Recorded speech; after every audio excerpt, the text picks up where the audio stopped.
While in Vietnam, I studied sustainable energy sources. I've always had an interest in the environment, and I always try and find ways that I can personally live more sustainably.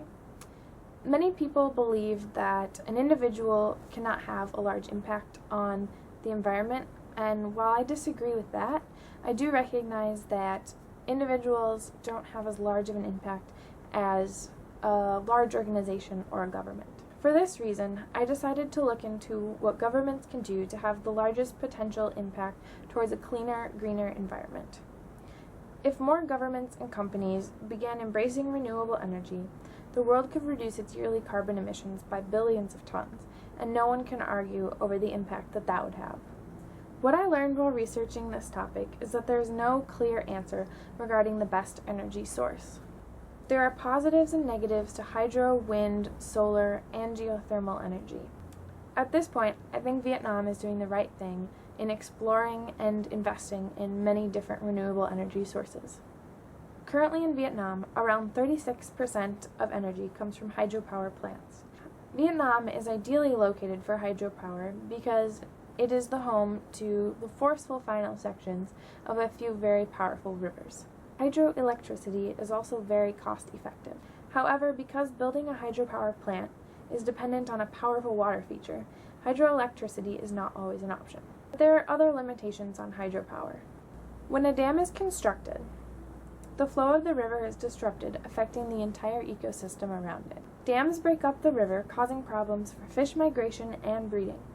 This is not only worrisome for wildlife. When fish are lost, humans lose a valuable source of income and food. Solar, wind, and geothermal are all other renewable energy sources that are either in development or in use to some extent in Vietnam. Solar energy is a sustainable option that could be great for Vietnam because of the 5 hours of intense sunlight a day, giving Vietnam a high solar potential.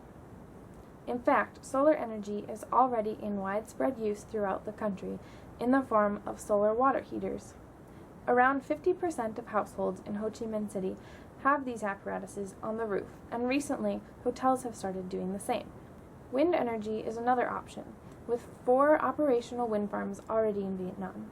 Unfortunately, the upfront cost of wind farms is high, and with potential for damage due to tropical storms, it's not ideal for Vietnam. Another setback is wind speeds are not ideal for getting the maximum output of the wind turbine. Geothermal energy is another option that is already in use in Vietnam, with 1 operational geothermal plant. Vietnam has over 300 natural geothermal sources that have been recorded.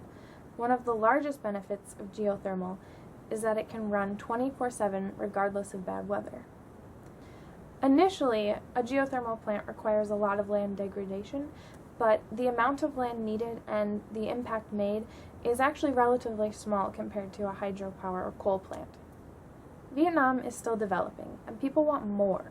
More electricity, more roads, more plastic, more food.